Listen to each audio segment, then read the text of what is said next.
నమస్తే రమగారు. నమస్తే జయ. రమగారు, మనం గతంలో ఎలుక పిల్లతోటి ఐశ్వర్య అని ఒక కథ చెప్పుకున్నాం. మంచి సరదా కథ. అలాంటి కథలు ఏమైనా ఉన్నాయా? చచ్చిపోయిన ఏలుకతోటి ఒక అబ్బాయి అవును. ఎట్లా డబ్బు సంపాదించాడు అని. అనాతో ఐశ్వర్యం అని ఒక కథ ఉంది. ఓహో, అలాంటిదే కదా. ఇది ఇంకొంచెం చిన్న డిఫరెంట్ సినేరియో వేరనమాట. కాకపోతే సంపాదన సేమే, బాగుంటుంది కదా. ఒక ఊళ్ళో ఒక భార్య భర్త ఉండేవారు. ఆ భర్త పేరు రాములు. కొంచెం తెలివైన వాడే కానీ ఏమీ లేవు పాపం. ఏదో చిన్నగా పని చేసుకుని బతికేవాళ్ళు. అయితే ఎంతసేపు ఏమంటూ ఉండేవాడంటే, ఒక్క అణా దొరికితే వ్యాపారం చేసి సంపాదిస్తాను, అణా కూడా లేదు మనకనేవాడు. అణాతోటి వ్యాపారం ఎలా చేస్తారు బాబా, భలే చెప్తావు అనేది పెళ్ళం. అయ్యో కాదు, అసలు అణా అయినా పుట్టాలిగా మన బతుక్కి. చూడు, ఏదో పని చేస్తున్నాం, అన్నం పెడుతున్నారు, తింటున్నాం. అణా డబ్బులు కూడా లేవు మన దగ్గర. అణాలంటే ఎప్పటి రోజులు ఇవి, పాతకాలపు కథ కదా. అయితే ఏమైంది, వాడు ఇలా అంటుండగా, ఈ రాములు ఇలా అంటున్నప్పుడు ఆ ఊరు ఆ మోతుబరి, వీళ్ళకి ఇతను ఎవరి దగ్గర అయితే పని చేస్తాడో అక్కడ మోతుబరి, ఆ ఇంటి మోతుబరి విన్నాడు. ఏమనుకున్నాడు, ఏమిటో వీడు తెలివి చూద్దాం అని చెప్పి ఏం చేశాడు, ఆ గొడ్ల సావిడి పక్కనే వీళ్ళు గుడిసె, వీళ్ళు అందులో ఉంటారు. ఆ గొడ్ల సావిడి దగ్గర ఒక అణాకాసు పడేసాడు. పడేసేసరికల్లా మర్నాడు పొద్దున్నే, ఇది సాయంకాలం చీకటి మాటం జరిగింది. మర్నాడు పొద్దునే వాకిళ్ళు ఊడుస్తోంది, గొడసావిడి అవి ఊడుస్తుంది భార్య.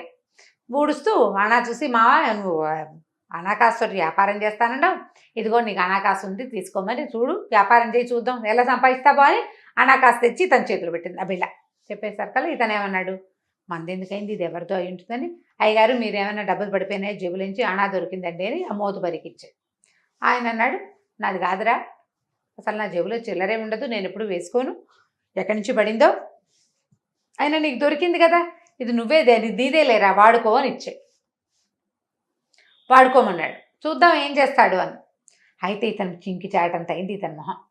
బా, మొత్తానికి మన వ్యాపారానికి పెట్టుబడి దొరికింది. ఇప్పుడు ఈ అనాకాసుతో ఏం చేశాడో చూద్దాం. వాళ్ళ ఆవిడ ఇతను ఏం చేస్తాడో చూద్దామని ఉంది. ఈ అనాకాసు పుచ్చుకొని ఒక వడ్డీ వ్యాపారస్తుడి దగ్గరికి వెళ్ళాడు. చిన్నగా ఊళ్ళల్లో అప్పులు ఇచ్చేవాళ్ళు ఉంటారు కదా. ఏమన్నాడు, అక్కడ సుబ్బయ్యో ఎవరో వ్యాపారస్తుడు ఒక షాపు, చిన్న కొట్టు, కోమటి కొట్టు దగ్గరికి వెళ్ళి ఏమన్నాడంటే, ఇదిగో ఈ అణా ఏమో వడ్డీ కింద ఉంచుకో, ₹1 అప్పివ్వు నాకు, రూపాయికి అణా వడ్డీ, రూపాయి అప్పివ్వమన్నాడు. అనేసరికల్లా సరే, వడ్డీ వచ్చేసింది కదా, వడ్డీ వ్యాపారస్తులకి వడ్డీయే ఇంపార్టెంట్, అసలు కంటే వడ్డీ ముద్దు. రూపాయి ఇచ్చాడు.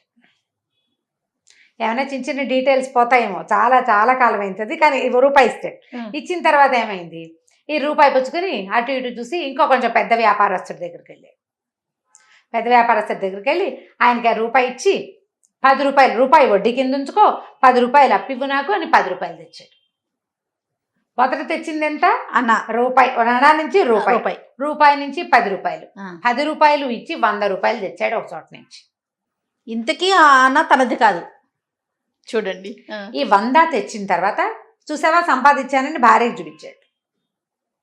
అంతా అప్పే కదటయ్యా, భలే వాడివి. అలా కాదే, నేను చెప్తాను ఉండని. అక్కడి నుంచి ఏం చేశాడు, ఈ 100 చేతిలో 100 ఉంది కదా, ఈ 100 పట్టుకెళ్ళి ₹1000 అప్పు తెచ్చాడు ఇంకొక దగ్గర నుంచి. ₹100 వడ్డీకి ఎవరిస్తారు, ఎవరు ఇవ్వరు, అర్జెంటు నాకు డబ్బులు, అందుకని ఈ 100 వడ్డీ కింద ఉంచుకొని 1000 తెచ్చి భార్యకి చూపించాడు. అయినా కూడా ఇదేగా.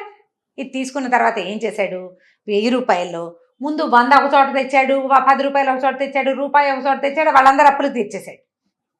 చిన్నప్పులు ఏం లేవు, ఇప్పుడు కేవలం ₹1000 అప్పు ఒకటి మాత్రమే ఉంది. తెలివిగా పెద్ద అప్పు తెచ్చి చిన్న అప్పులు తీర్చుకోవాలి, తెలివైన వాడు చేసే పని.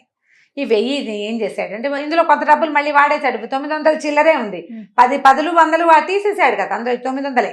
అక్కడి నుంచి ఈ డబ్బులు పుచ్చుకుని వెళ్ళి పక్క ఊళ్ళో ధాన్యం వ్యాపారస్తుడు ఒకటి దగ్గరికి వెళ్ళాడు. ఇంకా కోత మీదే ఉంది. ఉండేసరికల్లా వెళ్ళి ఏమన్నాడు, మొత్తం అంతా నేనే కొంటా, కావాలంటే భయానా ఇదిగో 900 డబ్బులు, రేపు ఇవ్వబోయే డబ్బుకి ముందు భయానా ఎవడిస్తాడు, నువ్వు ఏ వ్యాపారస్తుడికి అమ్మకూడదు, మొత్తం ఇప్పుడు కళ్ళం మీదే నేను కొనేసుకుంటున్నా, నువ్వు ఎంతంటే అంత రేటు, వాళ్ళందరికీ ఎంతకు అమ్ముతావో అంతే, నీకెవరు భయానా ఇవ్వరు, నేను నీకు ఇస్తున్నాను, భయానా డబ్బులు ముందే ఇచ్చేసాడు. ఇచ్చేసేసరికల్లా ఈ కళ్ళాల మీద ఉన్న రైతులు ఎవ్వరూ ధాన్యం వ్యాపారస్తులకు అమ్మల. వాళ్ళంతా ఈ కోతలు అవ్వగానే జనం అంతా వచ్చేసారు కొనుక్కోవడానికి. వ్యాపారస్తులు కళ్ళాల మీదే కదా కొంటారు, కోతలప్పుడు కొనరు, కళ్ళాల మీదకి వచ్చాక కొంటారు. కోతకి వెళ్ళడానికి గ్యాప్ ఉంటుంది. వీళ్ళు కోస్తారా, ధాన్యం కోసి ఇదంతా కుప్పేస్తారు, ఒక చోట వేస్తారు, కట్టేతంటారు, తర్వాత నూర్పిళ్ళు, ఆ తర్వాత కళ్ళాల మీదకి చేరతాయి. ఈ వ్యవహారం గ్యాప్లో వీడు డబ్బిచ్చేసాడు. ఎప్పుడైతే ఇది నూర్పిళ్ళు అయిపోయి జనాలు కొనడానికి కళ్ళాల మీదకి వచ్చారో, మేము ఎవరికి అమ్మలేము, ఆల్రెడీ అమ్మేశాము, వాడు భయాన కూడా ఇచ్చేసాడు, రేపో మాపో వచ్చి మరి డబ్బులు ఇస్తాడు, పట్టుకెళ్ళిపోతాడు అన్నారు. ఎవరు కొన్నారంటే ఫలానా మోతుబరి గారి దొడ్లో పనిచేసే రాములు. జనాలంతా వీడి కోసం వేటాడడం మొదలుపెట్టారు. వెతికి పట్టుకున్నారు. వీడేదో గొడ్ల దగ్గర పావు చేసుకుని పాలు తీసుకుంటాడు. పట్టుకున్నారు. బాబు నువ్వు పక్క ఊర్లో ఉన్న ధాన్యం అంతా కొనేసావట, మేము మారుబేరానికి అమ్మేవాళ్ళం, ఇక్కడి నుంచే తీసుకెళ్తాం, ఇది నాణ్యమైన వస్తువు, రేటు తక్కువ వస్తుంది, అంతా నువ్వు కొనేసావు, ఎట్లాగా అని గోల పెట్టారు. గోల పెట్టేసరికల్లా అతను ఏమన్నాడు, నాకేం అభ్యంతరం లేదు, నేను మొత్తం కావాలనుకున్నా, కావాలంటే మీ బేరం మీద ఒక 1000 రూపాయలు ఎక్స్ట్రా ఇచ్చి తీసుకెళ్ళండి, అసలు వస్తువు మీద అసలు మామూలుగా మీరు ఎంత కొంటారో దాని మీద ఒక 1000 ఎక్స్ట్రా ఇచ్చి పట్టుకెళ్ళిపోయింది, మొత్తం పట్టుకెళ్ళిపోయింది ఒకేసారి, నాకు అక్కర్లే, నేను ఇంకో చోట ఏర్పరచుకుంటాను అన్నాడు. అనుకునేసరికల్లా ఆశ్చర్యపోయారు జనం అంతా. సరే వాడు ఇచ్చేస్తానంటున్నాడు. ఇప్పుడు ఒక్క మనిషి 1000 ఎక్స్ట్రా ఇవ్వాలంటే ఎక్కువ, 10 మంది మీద ఏమి ఎక్కువ, వాళ్ళకి పడేది ఏముంది, 10 బస్తాలు కొనేవాడికి 1000 రూపాయలకి ఇంకో 100, 1100 అయితే పెద్ద ఇబ్బంది లేదు, 2000 అయితే బరువు. సరే వాళ్ళంతా ధాన్యం కొనేసుకున్నారు. ఇతనికి తను ఆల్రెడీ పెట్టిన డబ్బులు కాకుండా ఒక 1000 ఎక్స్ట్రా వచ్చేసింది. పాతప్పులు తీరిపోయినాయి. 1000 రూపాయలు, 900 ఒకళ్ళ దగ్గర నుంచి 1000 రూపాయలు తెచ్చాడు కదా, ఆ 1000 తీరిపోగా 1000 రూపాయలు మిగిలింది. ఇక మోతుబరి ఇంటి పక్కన ఖాళీ స్థలం ఎప్పుడో వీడికి ఇచ్చారు ఇల్లు కట్టుకోవటానికి, సొంతంగా ఇల్లు కట్టేసుకున్నాడు ఆ డబ్బులతోటి. వాడి ఇల్లు వాడిదే. మోతుబరికి ఇదంతా తెలిసింది, ఆయన గమనిస్తూనే ఉన్నాడు. ఊరు వీడి తెలివి, ఆనా కాస్తోటి ఇంత వ్యాపారం చేశాడు, 1 రూపాయి వాడిది కాదు అందులో, ఎంత తెలివిగా ఉన్నాడని. సరే ఆయన ఏమన్నాడు, ఒరే 4 ఎకరాల పొలం ఇస్తాను, కౌలుకు చేసుకో, పాలేరుతనం చెయ్యొద్దు, నువ్వు ఇల్లు వాకిలి ఉన్నాయి, నువ్వు ఎవరి దగ్గర ఉండక్కర్లా, 2 గొడ్లు కొనుక్కో, మీ ఆవిడ గొడ్లను చూస్తుంది, నువ్వు చేసుకో, వ్యవసాయం చేసుకో అనేసరికల్లా దానికి ఒప్పుకొని 4 ఏళ్ళు తిరిగేసరికి 10 ఎకరాల పొలానికి ఆ సమయం అయిపోయాడు. తెలివి కలిగిన వాడు ఏం చేస్తాడు, వ్యాపారానికి పెట్టుబడి తన తెలివే కానీ డబ్బులు కాదు. డబ్బు మదుపు పెట్టేవాళ్ళు తెలివి తక్కువ వాళ్ళు. తెలివైన వాడు తన డబ్బు పెట్టకుండా, అయితే ఏంటంటే సమయం కలిసి రావాలి వాడికి. ఇట్లా ప్లాన్ చేసేవాళ్ళు మన దగ్గర కూడా ఉన్నారు, ఇప్పుడు చూస్తాం మనం. సజావైన తెలివి, అంతే కదా రమ్మగారు, ఇది చెప్పుకోవాలి మనం ప్రధానంగా. ఇప్పుడు ఏంటంటే మోసపుచ్చే రకం ఇందులో ప్లాన్డ్ గా చేసాడు. ఇప్పుడు మన దగ్గర ఉన్నారు కాబట్టి కాలం కలిసి రావటం అనేది ఒక చిన్న ఫ్యాక్టర్ ఉంటుంది ప్రతి వాళ్ళకి. అవునండి, కాలం కలిసి వస్తే సరిపోతుంది.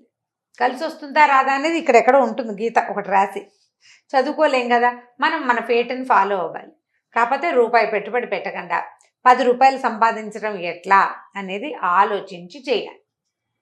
చూడండి, అనాతో లక్షాధికారి అయిపోయాడు. అది చాలా బాగుంది రమ్మ గారు. రైట్ అండి, ఇంకొక స్టోరీతో కలుద్దాం. నమస్తే అండి. నమస్తే చేయండి. ఈ వీడియో కనుక మీకు నచ్చినట్లయితే లైక్ చేయండి, షేర్ చేయండి. మరిన్ని వీడియోస్ కోసం మా ఛానల్ని సబ్స్క్రైబ్ చేసుకోండి.